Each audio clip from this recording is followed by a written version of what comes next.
आज हमारा टॉपिक है संप्रभुता। संप्रभुता भाग 2, जिसे हमने नाम दिया है क्योंकि संप्रभुता पार्ट 1 में मैंने आपको संप्रभुता की परिभाषा, उसकी प्रमुख विशेषताएं, उनके प्रमुख प्रकार इत्यादि के बारे में बताया। अब आज हम लोग और आगे बढ़ करके संप्रभुता के कुछ और आयामों के बारे में देखेंगे, जिसमें हम बात करेंगे जॉन ऑस्टिन के संप्रभुता सिद्धांत पर और संप्रभुता से जुड़ी हुई दो प्रमुख विचारधाराएं, संप्रभुता का एकलवादी या मोनिस्टिक सिद्धांत और बहुलवादी सिद्धांत संप्रभुता का। तो इस तरह से हम लोग संप्रभुता के बारे में थोड़ी और गहरी छानबीन करेंगे कि जो बोधा के बाद किस विचारक ने संप्रभुता का आगे बढ़कर लीगलिस्टिक ढंग से या कानूनी ढंग से परिभाषा की और उसके बारे में विस्तार से लिखा। जैसा कि मैंने आपको संप्रभुता के पार्ट 1 में बताया था कि बोधा वो विचारक है जिन्होंने सबसे पहले अपनी किताब में संप्रभुता शब्द का प्रयोग किया, लेकिन वो विचारक जिन्होंने संप्रभुता की बड़े स्पष्ट ढंग से परिभाषा की वे हैं ब्रिटेन के लीगलिस्ट, ब्रिटेन के लीगल विचारक जॉन ऑस्टिन। जॉन ऑस्टिन की किताब का नाम है lectures on jurisprudence, lectures on jurisprudence, जो कि प्रकाशित हुई 1832 में, 1832 में। और लीगल पॉजिटिविज्म का जन्मदाता उनको माना जाता है, जो ये कहते हैं कि कानून को व्यक्ति जन्म देता है, कानून का मॉरलिटी से या नैतिकता से कोई भी संबंध नहीं है। कानून बिल्कुल निश्चित सेट होता है आज्ञाओं का, जो कि सॉवरेन के द्वारा दिया जाता है। तो संप्रभु कानून की आज्ञाएं होती हैं। उनके इस सिद्धांत को राजनीति के क्षेत्र में या कानून के क्षेत्र में लीगल पॉजिटिविज्म के नाम से जाना जाता है, जहां वे कहते हैं कि कानून एक निश्चित विचारधारा है जिसे एक निश्चित व्यक्ति या निश्चित व्यक्ति समूह के द्वारा बनाया जाता है। तो जॉन ऑस्टिन ने जो परिभाषा की वो अपनी इसी किताब में की, सॉवरेंटी की, जिसका नाम लेक्चर्स ऑन ज्यूरिस्प्रूडेंस है। वो परिभाषा मैं आपको पढ़कर सुनाती हूँ वर्बेटिम, जैसा कि कही गई है। और जॉन ऑस्टिन की परिभाषा है कि कोई निश्चित उच्च सत्ताधारी मनुष्य जो स्वयं किसी वैसे ही उच्च सत्ताधारी के आदेश का पालन करने का अभ्यस्त ना हो, यदि मनुष्य समाज के एक बड़े भाग से स्थायी रूप से अपने आदेशों का पालन कराने की स्थिति में है, तो वह उच्च सत्ताधारी मनुष्य उस समाज में संप्रभु होता है और वह समाज उस उच्च सत्ताधारी मनुष्य के सहित एक राजनीतिक और स्वाधीन समाज होता है। इस परिभाषा को अब हम थोड़ा सरल ढंग से देखेंगे। जैसे कि सबसे पहला शब्द है निश्चित उच्च सत्ताधारी मनुष्य। एक निश्चित उच्च सत्ताधारी मनुष्य यानी कि एक सॉवरेन, एक पॉलिटिकल सॉवरेन। किसी भी पॉलिटिकल सिस्टम में एक पॉलिटिकल सॉवरेन होता है या एक पॉलिटिकल सॉवरेन होना चाहिए जो निश्चित है। निश्चित माने बिल्कुल क्लियर है कि यही व्यक्ति या व्यक्तियों का यही समूह इस समाज में शासक है, इसी के पास संप्रभुता है। वो निश्चित उच्च व्यक्ति दूसरों से तो अपनी आज्ञा का पालन करवाता है, लेकिन खुद किसी को ओबे नहीं करता। वो खुद क्यों ओबे नहीं करता? क्योंकि वो कानूनों का निर्माण स्वयं करता है। कानून संप्रभु का आदेश है। Law is the command of the sovereign. तो जो आदेशों को वो स्वयं देता है, उन आदेशों का पालन वो नहीं करेगा, बल्कि दूसरे लोग करेंगे जो उस समाज में उससे नीचे की स्थिति में है। तो सॉवरेन कौन है? सुपीरियर है किसी पॉलिटिकल सिस्टम में, और बाकी लोग उससे इंफीरियर हैं। तो जो उस समाज के व्यक्ति होते हैं और एक बड़ा समूह, कोई जरूरी नहीं कि सारे व्यक्ति उसकी आज्ञा का पालन करें, हो सकता है कुछ लोग ना भी करते हो या ना भी करें, लेकिन majority of the people, bulk of the people, ज्यादातर संख्या में लोग उसकी आज्ञाओं का पालन करते हैं। और कैसे करते हैं? यहाँ वो इस्तेमाल करता है शब्द हैबिचुअल, आदतन। हैबिचुअल का मतलब है कि लोगों की हैबिट में आज्ञा का पालन करना। वो अपनी आदत के अनुसार अपने शासक के आदेशों का पालन करते हैं, संप्रभु के आदेशों का पालन करते हैं। कोई जबरदस्ती नहीं है, या ऐसा नहीं है कि आज तो पालन किया और कल पालन नहीं करेंगे, अभी किया पर अभी थोड़ी देर बाद नहीं करेंगे, ऐसा नहीं है। संप्रभु के द्वारा बनाए गए कानूनों का पालन करते हैं, क्योंकि उनको ये पता होता है कि ये जो आदेश है या कानून है ये समाज के हित में है, उनके कल्याण के लिए बनाए गए हैं। इसलिए वो हैबिचुअल ढंग से आज्ञाओं का पालन करते हैं, जबरदस्ती नहीं करते हैं। वो कानून अच्छा नहीं है जिसका पालन जबरदस्ती किया जाए। कानून वही अच्छे होते हैं जहां जनता उन कानूनों को अच्छा समझती है और अपनी आदत के अनुसार उसका पालन करती है। जैसा कि ग्रीन नामक एक विचारक कहता है कि राज्य का आधार शक्ति नहीं वरन इच्छा है। शक्ति से अपनी बातें राज्य को नहीं मनवानी चाहिए, फोर्स से, वरन सभी नागरिक अपनी इच्छाओं से राज्य की आज्ञा का पालन करें, अपनी मन मर्जी से। तो वो मर्जी कैसे होगी? जब एक व्यक्ति को पता होगा, एक नागरिक को पता होगा कि जो संप्रभु है या शासक है वो हमारे कल्याण के लिए, हमारे वेलफेयर के लिए काम कर रहा है। तो संप्रभु के आदेशों का हैबिचुअल ढंग से पालन करते हैं, आदतन पालन करते हैं। यानी कि हमें कैसे पता चलेगा कि किस समाज में संप्रभु कौन है? किसी पॉलिटिकल सिस्टम में जहां पर कि एक निश्चित उच्च व्यक्ति होगा, एक सुपीरियर व्यक्ति होगा जिसकी आज्ञाओं का पालन बाकी सारे लोग, उस समाज में रहने वाले लोग, यानी उस टेरिटरी में, मैंने बार बार आपको बताया कि राज्य का एक निश्चित भूभाग होता है, एक टेरिटरी होती है, उस राज्य के, उस टेरिटरी के बाहर रहने वाले लोगों पर आज्ञाएं नहीं लागू होंगी सॉवरेन की, अपनी टेरिटरी के अंदर रहने वाले लोगों पर लागू होंगी। तो उस टेरिटरी के अंतर्गत रहने वाले, उस भूभाग के अंतर्गत रहने वाले ज्यादातर लोग, अधिसंख्य लोग, मेजॉरिटी ऑफ द पीपल, उसकी आज्ञाओं का आदतन या हैबिचुअल ढंग से पालन करते हैं। तो हम मान लेंगे कि ये समाज एक संप्रभु समाज है, एक संप्रभु और राजनीतिक समाज है, और वह रहने वाले लोग स्वतंत्र हैं। स्वतंत्र इन द सेंस कि वो उस संप्रभु के तो अधीन है, लेकिन वो समाज एक स्वतंत्र समाज है जहां पर लोगों को अधिकार मिले हैं, जहां पर कानून और व्यवस्था का शासन है। तो ये जॉन ऑस्टिन द्वारा की गई परिभाषा है, जिसमें वो कहता है कि sovereign is in any legal system is the person और ए ग्रुप ऑफ पर्संस, या तो एक पर्सन होगा या ग्रुप ऑफ पर्संस होगा, habitually obeyed by the bulk of the population, habitually obeyed by the bulk of the population, वहां की ज्यादातर पॉपुलेशन आदतवश उसकी आज्ञा का पालन करती है, which does not habitually, लेकिन वो खुद habitually he does not obey anyone else, लोग तो उसकी आज्ञा का पालन करते हैं लेकिन वो खुद किसी की आज्ञा का पालन नहीं करता। क्यों? क्योंकि जो आज्ञाएं हैं वो उसी का आदेश है, तो कोई व्यक्ति अपनी आज्ञाओं का पालन थोड़ी करेगा, वो तो दूसरे लोग करेंगे। वो हैबिचुअल नहीं है उन आज्ञाओं का पालन करने का, वो उनसे ऊपर है। सो ये क्लियर होता है कि सॉवरेन किसी भी पॉलिटिकल सिस्टम का सबसे सुपीरियर व्यक्ति है। सारे कमांड, सारे नियम, सारे कानून उसी के द्वारा इश्यू किए जाते हैं। They are always issued by a political superior in a political system. नीचे के लोग आज्ञा नहीं देते हैं। तो ये जॉन ऑस्टिन की संप्रभुता की परिभाषा है। इसके अनुसार सॉवरेंटी सबसे ऊपर है, उसकी ताकत सबसे ऊपर है। इसको मैंने अलग अलग भागों में भी आपको समझा दिया कि प्रत्येक स्वतंत्र राजनीतिक समाज में एक व्यक्ति या व्यक्ति समूह होता है जो कि संप्रभु होता है। राज्य में संप्रभुता का होना अनिवार्य है, बिना संप्रभुता के राज्य नहीं बन सकता। संप्रभुता किसी निश्चित व्यक्ति या व्यक्ति समूह में होनी चाहिए, अनिश्चित नहीं। जैसे कुछ विचारकों ने कहा सामान्य इच्छा, रूसों ने सामान्य इच्छा का प्रतिपादन किया, कुछ लोगों ने कहा प्राकृतिक कानून, दैवी सिद्धांत में कहा गया ईश्वर की इच्छा, फिर कोई कहता है जनमत।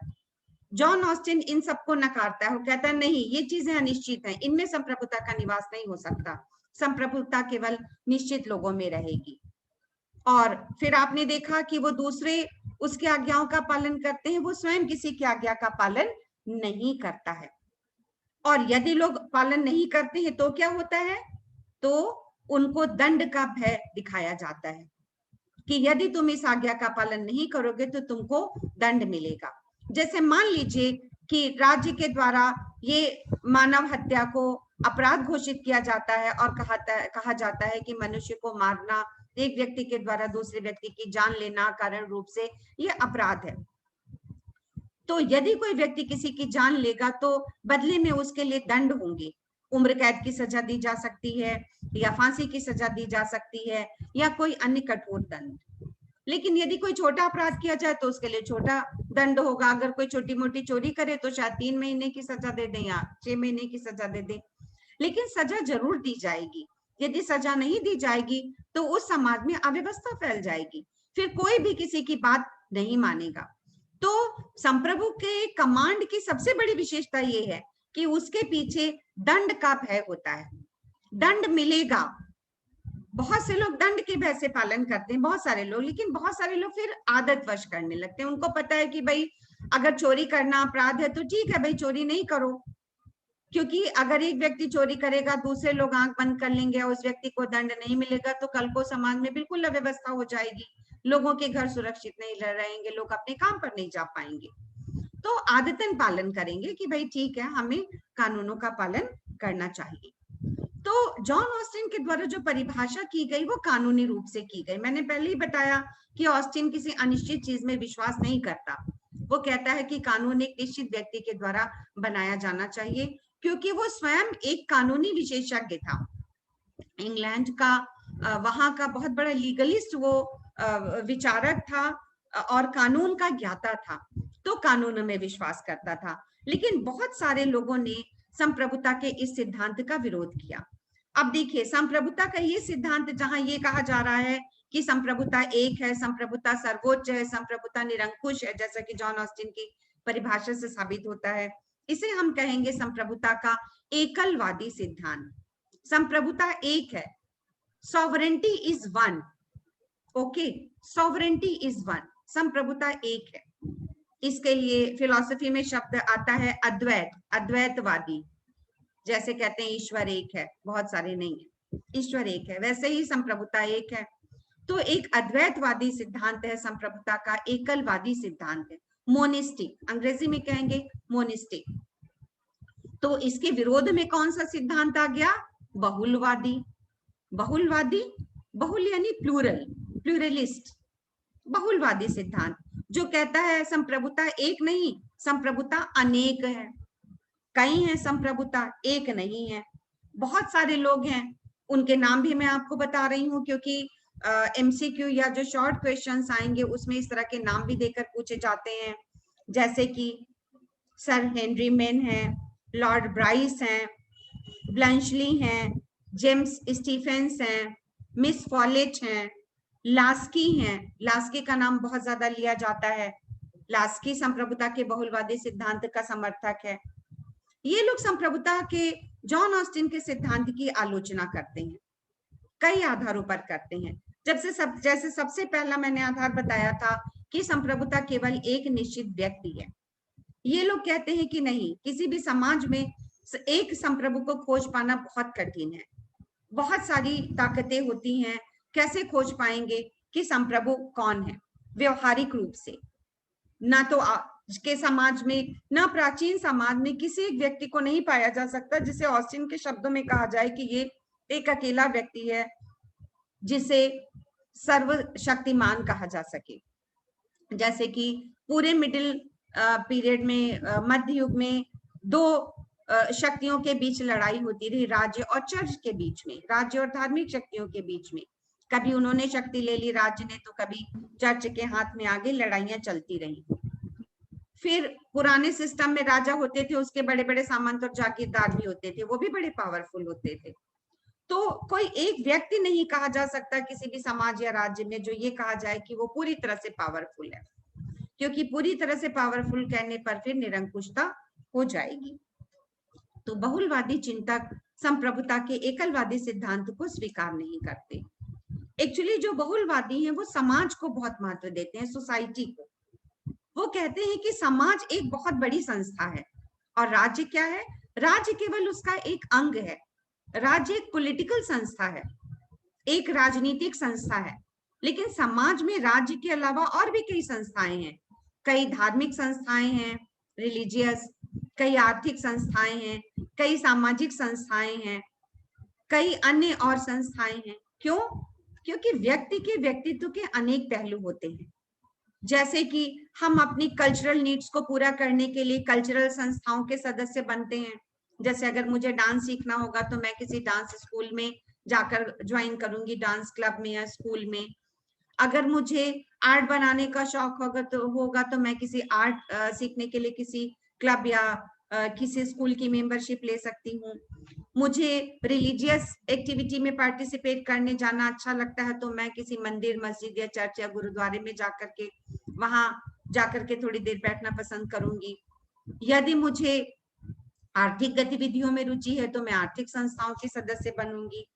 ऐसे बहुत सारी संस्थाएं हैं समाज में, व्यक्ति जिनका सदस्य बनता है। क्योंकि जो व्यक्ति की पर्सनालिटी होती है वो ऐसा नहीं होता कि कोई एक चीज उसे पसंद हो, वो बहुत सारी चीजें करना चाहता है और बहुत सारी चीजों का मेंबर बनता है। केवल राज्य का सदस्य नहीं होता, वो बहुत सारी संस्थाओं का सदस्य होता है। तो क्या ये सारी संस्थाएं बेकार हैं? नहीं, इनका भी इंपॉर्टेंस है। व्यक्ति वहां भी जाकर खुशी प्राप्त करता है, वो भी उसके पर्सनालिटी डेवलपमेंट के लिए कार्य करती है। केवल राज्य एक संस्था नहीं है। तो लास्की कहते हैं कि राज्य का ढांचा संघीय है, संघीय यानी फेडरल है। वहां पर बहुत सारी चीजें हैं, राज्य एक संघ है, बहुत सारे संघ हैं, बहुत सारे समुदाय हैं। राज्य उनके जैसा एक संघ है। राज्य कोई अल्टीमेट संघ नहीं है कि उन्हें सबसे बड़ा कर दिया जाए। क्यों सबसे बड़ा माना जाए? अन्य संस्थाओं के पास भी नियम कानून है, उनके पास भी सत्ता है, वो भी नियम कानून बनाते हैं। जैसे कि आप अपनी एजुकेशनल नीड्स को पूरा करने के लिए स्कूल आते हैं, कॉलेज जाते हैं, तो क्या स्कूल और कॉलेज में नियम नहीं होते? वहां पे भी नियम होते हैं, अनुशासन के नियम होते हैं, ऐसा बिहेव करिए, ऐसे रहिए। बाकी रूल्स हैं, इतने समय तक अपनी फीस जमा कर दीजिए, नहीं तो आपके एग्जाम को में आपको अपेयर नहीं होने दिया जाएगा।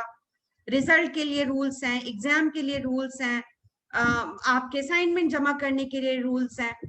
तो रूल्स तो हर जगह है। ऐसा नहीं कि आप रूल्स को ओबे नहीं करेंगे, अगर फॉलो नहीं करेंगे तो उस संस्था की सैंक्टिटी नहीं बनी रह पाएगी। तो अन्य संस्थाएं भी इंपॉर्टेंट है। तो ये बात बहुलवादी बहुत ज्यादा कहते हैं कि सबकी इंपॉर्टेंस है। फिर दूसरी एक और इंपॉर्टेंट बात वो कहते हैं, जैसा कि जॉन ऑस्टिन कहता है कि कानून केवल संप्रभु की आज्ञा है। तो बहुलवादी कहते हैं कि ऐसा नहीं है, कानून सिर्फ संप्रभु की आज्ञा नहीं होता। समाज में बहुत सारे रीति रिवाज हैं, बहुत सारी परंपराएं हैं, बहुत सारी चीजें प्रचलित हैं, राज्य उनको मान्यता देता है।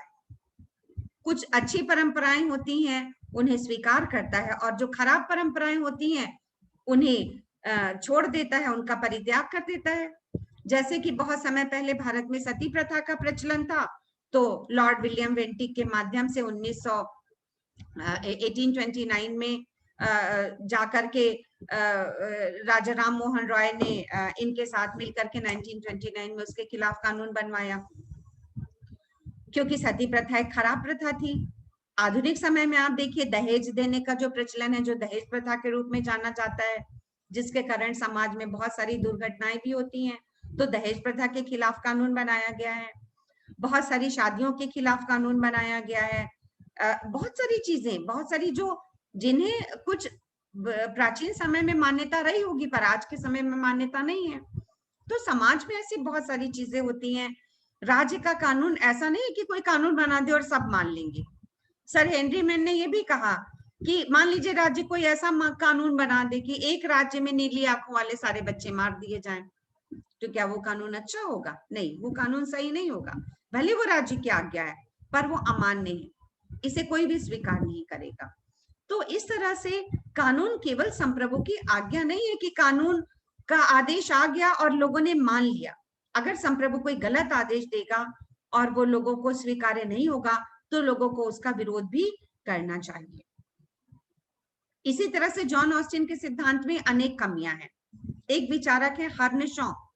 हर्नशॉ कहते हैं, और ये बड़ा फेमस कोट है और कई बार एमसीक्यू में भी आ सकता है, कि जॉन ऑस्टिन के सिद्धांत में हवलदारी की गंध पाई जाती है। हवलदारी जैसे थानेदार होता है ना, कि वो अपनी शक्ति का डर दिखाता रहता है कि जैसे कोई हवलदार है, थानेदार है। नहीं, तुम ऐसा नहीं करोगे, मेरे पास डंडा है, मेरे पास पिस्तौल है, मैं तुमको बताता हूँ क्या करना है, मेरी बात मानो।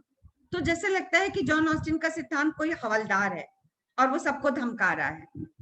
तो हर्नेट शॉ का कहना है कि जॉन ऑस्टिन के सिद्धांत में हवलदारी की गंध पाई जाती है, यानी वो फोर्स पर बहुत ज्यादा बल देता है, शक्ति पर, कि राज्य की शक्ति बहुत ज्यादा है और व्यक्ति कुछ भी नहीं है, राज्य जो भी आज्ञा देगा व्यक्ति को मानना पड़ेगा। यहाँ पर वो राज्य को अल्टीमेट बता देता है और व्यक्ति को केवल उसका एक साधन, एक पुर्जा बना देता है कि राज्य की मशीन में व्यक्ति केवल एक पुर्जा है।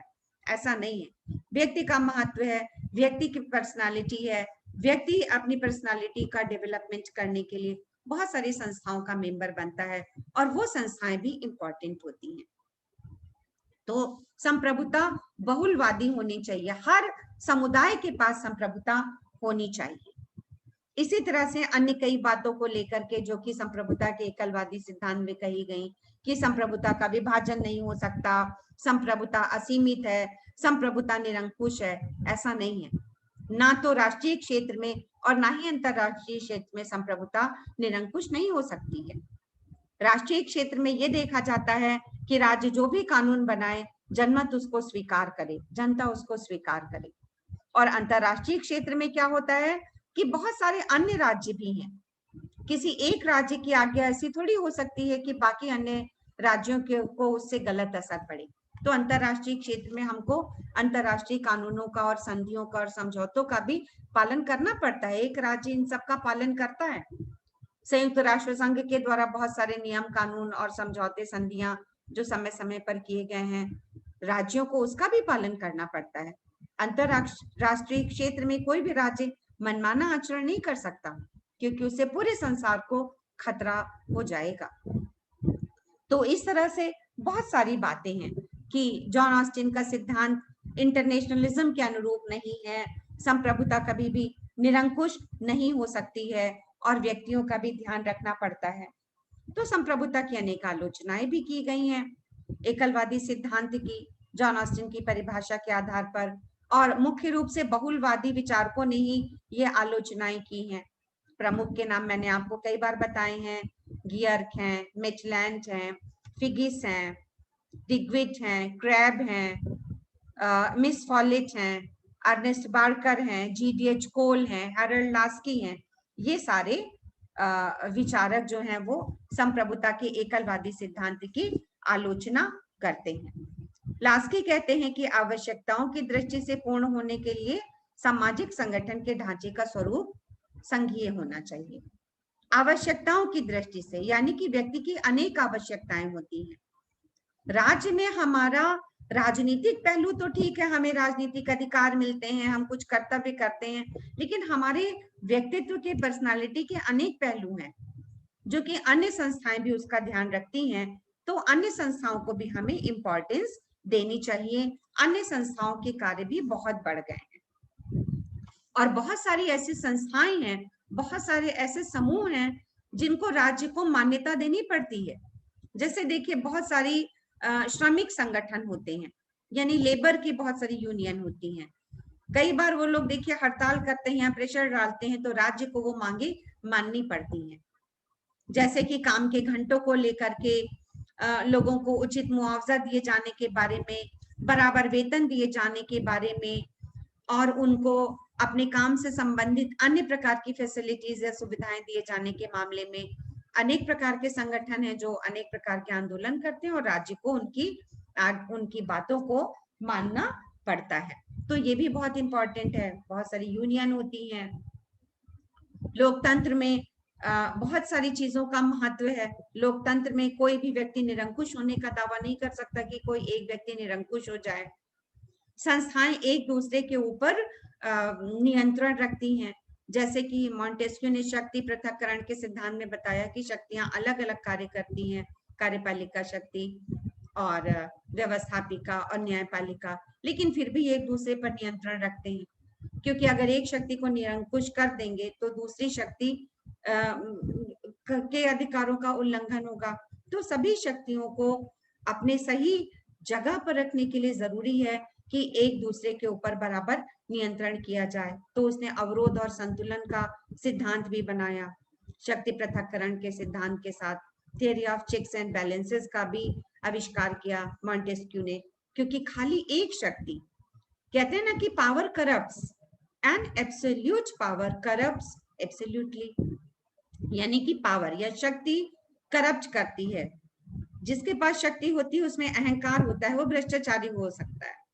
और अगर किसी को एब्सोल्यूट पावर दे दें यानी संपूर्ण शक्ति दे दें तो वो तो पूरी तरह से भ्रष्ट हो जाता है, पूरी तरह से निरंकुश हो जाता है। तो बहुत जरूरी है कि शक्ति पर नियंत्रण लगाए जाए। तो अगर किसी भी राज्य में या समाज में एक ही पावर को हम पूर्ण शक्तिशाली बना देंगे तो वो निरंकुश हो जाएगा, और पूर्ण निरंकुशता कभी भी डेमोक्रेसी के लिए ठीक नहीं होती है। तो ये भी बात बहुत इंपॉर्टेंट है बहुलवादियों की। तो आप लोगों को बहुलवाद के प्रमुख सिद्धांत भी देखने हैं जिनको आप डिटेल में पढ़ लेंगे, जो कि कहते हैं नंबर 1 कि राज्य केवल एक समुदाय है, राज्य में और भी अनेक समुदाय हैं। दूसरी बात, राज्य और समाज में अंतर है, राज्य केवल एक संस्था है, समाज उससे बड़ी संस्था है, और समाज में अन्य अनेक समुदाय या ऑर्गेनाइजेशंस, एसोसिएशंस होते हैं।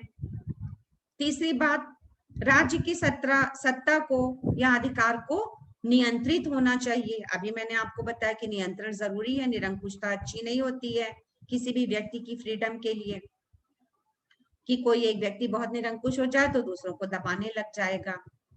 चौथी बात, बहुलवाद कहता है कि कानून राज्य से स्वतंत्र है, अर्थात केवल राज्य की आज्ञा कानून नहीं होती है, राज्य में और भी कई ऐसी प्रथाएं, परंपराएं और अन्य चीजें होती हैं जिन्हें राज्य को मान्यता देनी पड़ती है। और सबसे इंपॉर्टेंट बात है कि बहुलवादी सत्ता के विकेंद्रीकरण में विश्वास करते हैं। विकेंद्रीकरण माने डिसेंट्रलाइजेशन। सेंट्रलाइजेशन किसी चीज का नहीं होना चाहिए, क्योंकि सेंट्रलाइजेशन होने से प्रॉब्लम आती है। आधुनिक समय में भी आप देखते हैं कि जब कोई भी किसी राज्य का शासक बहुत मनमाने ढंग से काम करने लगता है तो जनता उससे नाराज होने लगती है। अभी कुछ समय पहले जैसे अमेरिका में डोनाल्ड ट्रंप, उनके खिलाफ उनकी वोटिंग हुई और उनको अमेरिका के राष्ट्रपति पद से हटना पड़ा, और वहां पे जो बाइडेन का चुनाव हुआ। भारत में भी या अन्य देशों में जहां लोकतांत्रिक सरकारें हैं, जहां एक सरकार कुछ दिनों तक काम करती है तो फिर लोग उसकी जगह पे दूसरी सरकार ले आते हैं यदि वे शासक के किन्हीं कार्यों से असंतुष्ट हो जाते हैं। तो इस तरह से ये सब चीजें बहुत आवश्यक हैं। तो बहुलवादी डिसेंट्रलाइजेशन में विश्वास करते हैं। बहुलवाद की भी अनेक विशेषताएं हैं, लेकिन कोई भी सिद्धांत अपने आप में पूर्ण रूप से सत्य नहीं होता। ना ही एकलवादी सिद्धांत पूरी तरह सत्य है। संप्रभुता के बारे में एक कानूनी सिद्धांत है, निश्चितता पर जोर देता है, लेकिन संप्रभुता के एकलवादी सिद्धांत में भी कमियां हैं और बहुलवादी सिद्धांत में भी कमियां हैं। इसलिए जब हम राजनीति शास्त्र में विभिन्न विचारधाराओं के बारे में पढ़ते हैं तो हमें हमेशा एक निष्कर्ष निकालना होता है, और उस निष्कर्ष में हम कोऑर्डिनेशन करते हैं, सामंजस्य करते हैं, क्योंकि आलोचना सबकी करनी होती है या सबकी की जाती है। एकलवाद की भी आलोचना है और बहुलवाद की भी आलोचना है। आप अपने चैप्टर में पढ़ेंगे तो आप बहुलवादी की भी बहुत सारी आलोचनाएं देखेंगे, क्योंकि बहुलवादियों की सबसे बड़ी आलोचना ये है कि राज्य की तुलना वो बाकी सब समुदायों के बराबर कर देते हैं, जबकि राज्य बाकी अन्य समुदायों से कुछ और इम्पोर्टेंट कार्य करता है जो बाकी सब लोग नहीं करते। राज्य के बारे में प्लेटो और अरस्तु ने कहा था कि राज्य एक सेल्फ सफिशिएंट यूनिट है, वहां हमारी सारी आवश्यकताएं पूरी होती हैं। बाकी के समुदाय तो केवल एक काम करते हैं। अगर आप डांस स्कूल में जाएंगे तो खाली डांस सिखाएंगे आपको, वो नहीं ध्यान देंगे कि आपको इंग्लिश पढ़नी या मैथ पढ़नी आती है कि नहीं आती है। बाकी पढ़ाई से मतलब नहीं है।